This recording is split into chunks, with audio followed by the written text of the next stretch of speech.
आप सभी लोगों का स्वागत है फिर से एक बार दौरान क्रिक जोन में। आशा करता हूँ सभी लोग सही सलामत होंगे। तो चलिए शुरू करते हैं आज का वीडियो, जहाँ पे अफगानिस्तान और न्यूजीलैंड के बीच आज मुकाबला था। इस विश्व कप के दूसरे दिन का आज तीन मुकाबला था, जहाँ पे सुबह पहला मुकाबला खेला गया न्यूजीलैंड और अफगानिस्तान के बीच। और वहाँ पे अफगानिस्तान टॉस जीते बल्लेबाजी करने का फैसला चेन्नई के एम एच चिदम्बरम स्टेडियम, वहाँ पे कहीं ना कहीं आउटफील्ड कहीं ना कहीं रिनोवेट किया गया था। और कहीं ना कहीं जो बल्लेबाजी क्रम था वो तो बेहतर दिख रहा था, लेकिन फिर भी देखे तो कुछ इनएक्सपीरियंस मिडिल ऑर्डर दिख रहा था अफगानिस्तान के बल्लेबाजी क्रम में। फिर भी आज नूर अहमद को खिलाया नहीं, थोड़ा बहुत मुझे समझ से परे लगा, क्योंकि आपको स्पिन कंडीशंस मिलता है अच्छा खासा, थोड़ा बहुत धीमा सा रहता है। अगर धीमी गेंदबाजी करे तो कहीं ना कहीं परचेज था इस पिच में, जो आज न्यूजीलैंड के गेंदबाज कप्तान सेटनर ने करके दिखाया।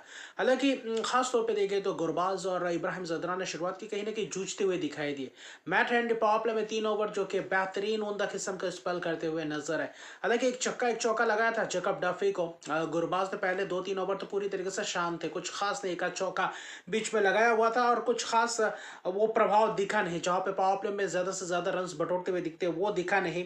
और वही एक आध तो चौके। और पावर प्ले का आखिरी ओवर जो था, लोकी फर्गुसन अगर 2 विकेट चटकाते और वो दोनों विकेट दोनों सलामी बल्लेबाजों को चलते करते एक जबरदस्त कैच पकड़ते हैं इब्राहिम जदरान, कुछ खास नहीं, 10 रन ग्लेन फिलिप्स पॉइंट के हाथों कैच।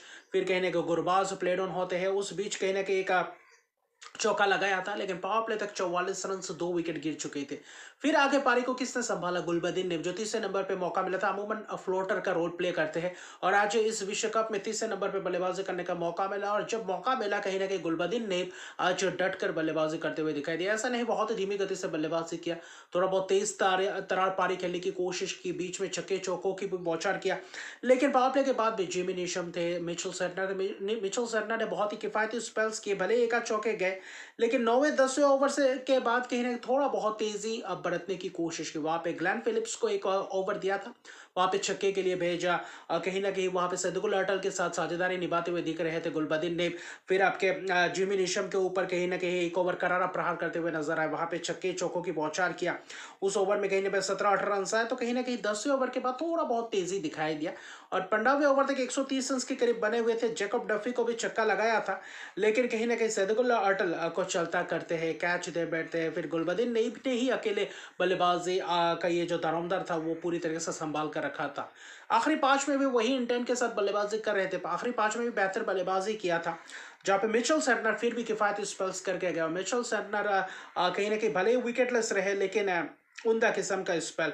4 ओवर सिर्फ 23 रन, 6 के अंदर इकोनॉमी। मैट हैंडी शुरुआती क्षण में पावर प्ले में जिस तरीके से गेंदबाजी के आखिरी ओवर भी वैसे ही अंदाज में गेंदबाजी करते हुए नजर आए, लेकिन आखिर में रचिन रविंद्र को भी एक ओवर गैम्बल करते हुए दिखाई दिए। वहां पे एक छक्का जरा असमतुल उमरजाई गुलबदीन नेब ने, फिर कहीं ना कहीं विकेट गए। फिर उसी ओवर में आखिरी ओवर में अजमतुल उमरजाई ने छक्का लगा, तो कहीं ना कहीं 20-25 रन। और कहीं ना कहीं आपके लोकी फर्गुसन को दरविश रसूली ने छक्के और चौके कुछ लगाए थे। और आखिरी ओवर में लोकी फर्गुसन थोड़ा बहुत महंगे रहे आखिरी के 2-3 ओवर्स। उसके अलावा देखें तो पहला ओवर जो किया था पावर प्ले में वो जबरदस्त किया था, लेकिन 20वें ओवर तक देखे तो 162 से 6 नबी ने भी एक आध छक्का लगाया था। और कहीं ना कहीं अजमतुल उमर से 7 गेंद में 14 रन। दरविश रसूली बेहतर, उम्मीद है आगे आने वाले मैचेस में बेहतर प्रदर्शन करेंगे। जहाँ पे 13 गेंदों में 20 रन, सदिकुल अटल 24 गेंदों में 29। वही बीच में थोड़ा बहुत तेजी से रन बटोरते, तो अगर रन बॉल से ना खेल के थोड़ा और 1-2 ओवर थोड़ा बहुत चार्ज अप करते, तो शायद ये रन के नहीं 200 के करीब ला सकते थे। लेकिन 35 गेंदों में 63 रन की चौपारी खेली गुलबदीन नेब ने, वो उमदा किस्म की बल्लेबाजी, और वो बल्लेबाजी के तहत 182 तक पहुंच पाया अफगानिस्तान के ये टीम। और 4 छक्के की मदद से गुरबाज ने भी 27 रन बनाए थे, लेकिन शुरुआती शहर में वो रन चाहिए थे पावर प्ले में और थोड़ा बहुत तेजी। तो कहीं ना कहीं फिर भी आखिरी 5 में कहीं ना कहीं 50-52 रन बनाए थे। और कहीं ना कहीं बेहतर 2 विकेट, भले लोकी फर्गुसन ने विकेट चटके लेकिन महंगे रहे, लेकिन सबसे किफायती उस पर मैट हेनरी और आपके मिचेल सेटनर ने किया था। लेकिन 183 रन, जो विश्व कप के इतिहास में कभी भी न्यूजीलैंड ने इतना बड़ा लक्ष्य हासिल नहीं किया था, और जो ये चीज न्यूजीलैंड के लिए रिकॉर्ड शॉर्ट चेस था। 183 रन और कहीं ना कहीं स्पिनर्स के सामने कहीं ना कहीं उतना आसान वाला था नहीं पिच। लेकिन फिर भी वो जो टीम सैफर्ट और फिन एलन ने जिस तरीके से शुरुआत की, टीम सैफर्ट खासतौर पे पहले ही ओवर में 3 जबरदस्त चौके, रूम मिला उसको पूरी तरीके से उसका फायदा उठाया। फजल फारूकी पावर प्ले में 2 ओवर किए, दोनों ही ओवर कहीं ना कहीं महंगे रहे। वहां पे भी आखिरी जब ओवर किए थे पावर प्ले में, वो उस ओवर में भी छक्के चौकों की बौछार किए थे टीम सैफर्ट ने, और वहां पे पूरी तरीके से महंगे रहे। लेकिन मुजीब जिन्होंने दूसरा ओवर किया था, आते ही 2 विकेट, फिर एलन गोगली पढ़ नहीं पाए, बोल्ड होते हुए नजर आए। फिर सचिन रविंद्र अगले ही गेंद अराउंड द विकेट, वहां पे बोल्ड होते हुए नजर आए, अंदर आते वाले गेंद। लगातार 2 विकेट, हैट्रिक का मौका था, हैट्रिक भी मौका मिल चुका होता अगर शॉर्ट लेग पे खिलाड़ी करा रहा था। लेकिन आखिर में कहीं ना कहीं T20 फॉर्मेट में वैसा रहता नहीं है, लेकिन वहां पे भी प्लेड ऑन हो चुके थे। लेकिन फिर अजमतुल्लाह उमरज़ई को एक स्वीप शॉट लगाते हैं, वहाँ पे टीम सैफर्ट, वहाँ पे आपके ग्लेन फिलिप्स।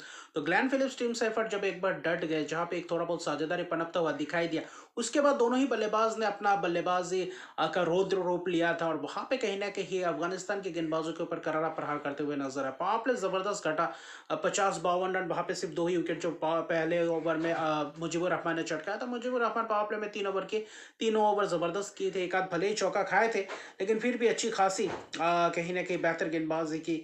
और बाद में देखें तो अजमतुल्लाह उमरज़ई हो, फजल फारूकी हो, पावर प्ले में थोड़ा बहुत महंगे रहे। पावर प्ले के बाद उम्मीद है कि स्पिनर्स किस तरीके से आएंगे, कप्तान रशीद खान किस तरीके से गेंदबाजी करेंगे। पावर प्ले के तुरंत बाद रशीद खान आए, ग्लेन फिलिप्स ने छक्के चौके लगाए, उस ओवर में 14 रन, फिर उनका एंड चेंज किया, और उसके बाद जियाउद ने भी बेहतर गेंदबाजी की। अजमतुल्लाह उमरज़ई लगातार 2 चौके खाते हुए नजर आए, वहाँ पे ग्लेन फिलिप्स ने बेहतर गेंदबाजी बल्लेबाजी करते हुए नजर आए। तो कहीं ना कहीं दोनों तरफ से बल्लेबाजी अच्छा खासा रन्स बटोरते हुए दिख रहे थे। तो कहीं ना कहीं विकेट्स बीच में ना चटकाना, और स्पिनर्स कहीं ना कहीं लगातार 2 एंड से 2 ओवर दिखा नहीं स्पिनर द्वारा, वहां पे कहीं ना कहीं न्यूजीलैंड अपने आप को मौका देते हुए नजर आए। और जिस तरीके से पार्टनरशिप हुआ, खासतौर पे टीम सैफर्ट और फिलिप्स के बीच 74 रन की पार्टनरशिप, और इस पार्टनरशिप ने कहीं ना कहीं एक नींव रख दी थी। भले ही राशिद खान ने अगर दूसरे एंड से आकर चटका दिया था, ग्लेन फिलिप्स पीछे रह गए, बोल्ड होते हुए नजर आए, 42 रन की एक शानदार पारी खेली। उसके बाद टीम सैफर्ट ने भी वही अंदाज में बल्लेबाजी करते हैं, 1-2 ओवर थोड़ा शान जाता है, लेकिन फिर वही रन रेट मेकअप कर जाता है। मोहम्मद नबी ने 13वें ओवर डाला था, एक ही ओवर डाला आज के पारी में, उससे पहले एक आध ओवर आप करवा सकते थे मोहम्मद नबी को, जहां पे थोड़ा बहुत मुझे लगा चूक हुआ। उस ओवर में 2 छक्के चौके लगाते हुए नजर है, फिर अगला ही गेंद वही छक्के की फिराक में इसको लेके हाथों कैच दे बैठते नजर आते हैं। और टीम सैफर्ट ने वो जो 63 रन बना 42 गेंद में, वो कहीं ना कहीं काबिल तारीफ है।